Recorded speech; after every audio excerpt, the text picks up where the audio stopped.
अस्सलामु अलैकुम वरहमतुल्लाहि वबरकातुहू। उम्मीद करते हैं कि आप लोग खैरियत से होंगे। ये उर्दू कवायद है, आसान लफ्ज़ों में। आप लोगों से गुजारिश है कि ये वीडियो सभी को देखना ज़रूरी है।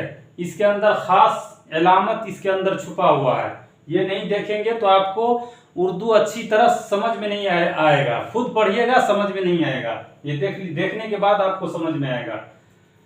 क्या लिखा है? कलाम या जुमलों को एक दूसरे से अलग समझने और जुदा करने के लिए जो अलामत इस्तेमाल होती है। मतलब क्या है? कोई जुमला लिखा रहेगा, कोई कलाम या जुमला लिखा रहेगा, एक को दूसरे से अलग करने के लिए, जुदा करने के लिए जो अलामत इस्तेमाल होते हैं उर्दू में, उसके बयान है। इस्तेमाल की जाती है, उन्हें रमूज औकात कहते हैं। क्या? उसको रमूज औकात कहते हैं। यानी इस तरह का डैश दिया रहता है, या इस तरह का रहेगा, चाहे इस तरह का दिया रहता है, चाहे इस तरह का, किसी तरह का है, चाहे गोल सा रहे, चाहे इस तरह का दिया रहेगा, चाहे इस तरह का दो दिया रहता है, चाहे इस तरह का दिया रहता है। ये सब जो क्या है, अलामत दिया रहता है इबारत के अंदर। ये लफ्ज जो लिखा रहता है उसके अंदर जो इस तरह का वर्ड अलामत दिया रहता है, उसकी ये बयान है। ये समझ में नहीं आएगा आपको तो उर्दू अच्छी तरह आपको समझ में नहीं आएगा। कहीं कहीं इस तरह उर्दू लिखा जाता है कि ये डैश को आप नहीं समझिएगा तो उर्दू अच्छी तरह समझ में नहीं आएगा। पढ़िएगा खुद, मतलब समझ में नहीं आएगा। देख लीजिए, कलाम या जुमलों को एक दूसरे से अलग समझने और जुदा करने के लिए जो अलामत इस्तेमाल होती है, उन्हें रमूज़े औकात कहते हैं। मतलब वह कोई कलाम लिखा रहेगा या कोई जुमला लिखा रहेगा, उसको एक को दूसरे से अलग समझने और जुदा करने के लिए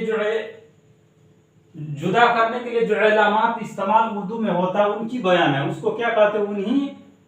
उन्हें रमूज़े औकात कहते हैं। जुमला के दुरुस्त मतलब के लिए उनका जानना और इस्तेमाल करना असद जरूरी है।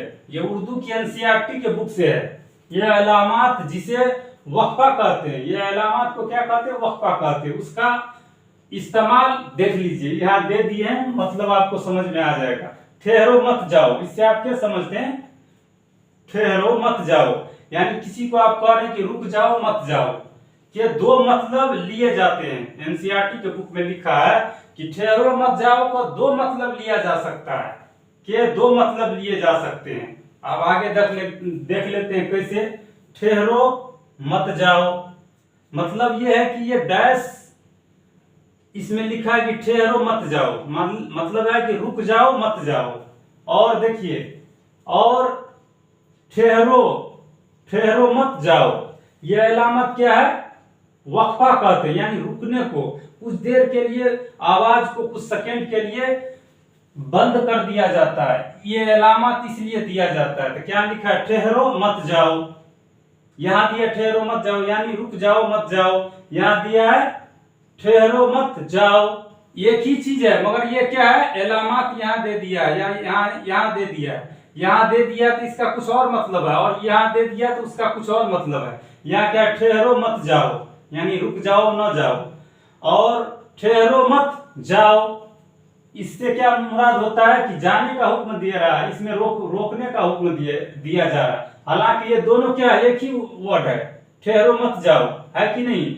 मगर इसके क्या, ये अलामत आने से क्या हर्फ में तब्दीली हो गया, उसका मतलब ही बिल्कुल जुदा हो गया। यह अलामत आगे पीछे करने से पूरा मतलब तब्दील हो जाती है। क्या होता है? ये आगे पीछे इस अलामत को करने से मतलब बिल्कुल ही बदल जाता है। यह अलामत आगे पीछे करने से पूरा मतलब तब्दील हो जाता है। रमूज़े औकात में बहुत सी अलामत, यानी रमूज़े औकात इसको कहते हैं। जितने भी रुकने का अलामत है उसको क्या कहते हैं? रमूज़े औकात कहते हैं। रमूज़े औकात में बहुत सी अलामत होती है जिनकी तफसील दर्ज है। आगे जितने भी वीडियो आएगा सब के अंदर ये तफसील दी है। सख्ता के बारे में और वक्फा के बारे में समझ लेते हैं। सख्ता, यही क्या है? सख्ता। ये सख्ता उसकी अलामत ये है, क्या है? ये सख्ता की अलामत है। जो आगे बताए हुए थे, ये सख्ता की अलामत है। एक जुमले के अल्फाज या मुरक्कब एक जुमले के अल्फाज या मुरक्कबात के दरमियान इस्तेमाल होता है, उस पर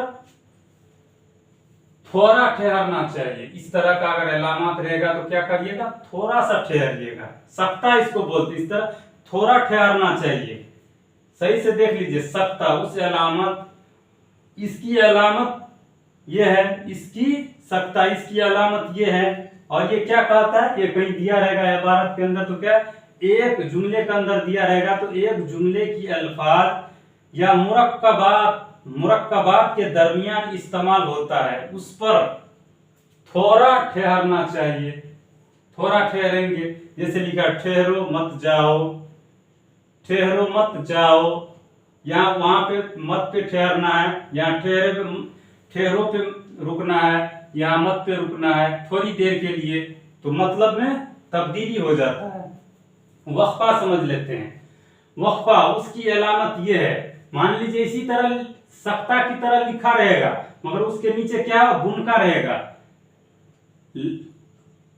कलाम लिखा रहेगा, कलाम कहीं लिखा रहेगा या जुमला लिखा रहेगा, इस तरह दिया जाएगा तो सख्ता होगा। तो इसको सख्ता पे थोड़ी कुछ सेकंड के लिए रुक जाना है, और इसके नीचे अगर दिया रहेगा एक और बुनका, इस तरह देने के बाद एक और बुनका दिया रहेगा, तो उस पर कुछ ज्यादा देर के लिए ठहरना है। देखिए वक्फा उसकी अलामत ये है, यानी उसमें ऐसा रहता है, सख्ता में ऐसा रहता है, और वक्फा में उसके नीचे इस तरह का बुनका रहता है। क्या, उसके नीचे इस तरह का बुनका रहता है।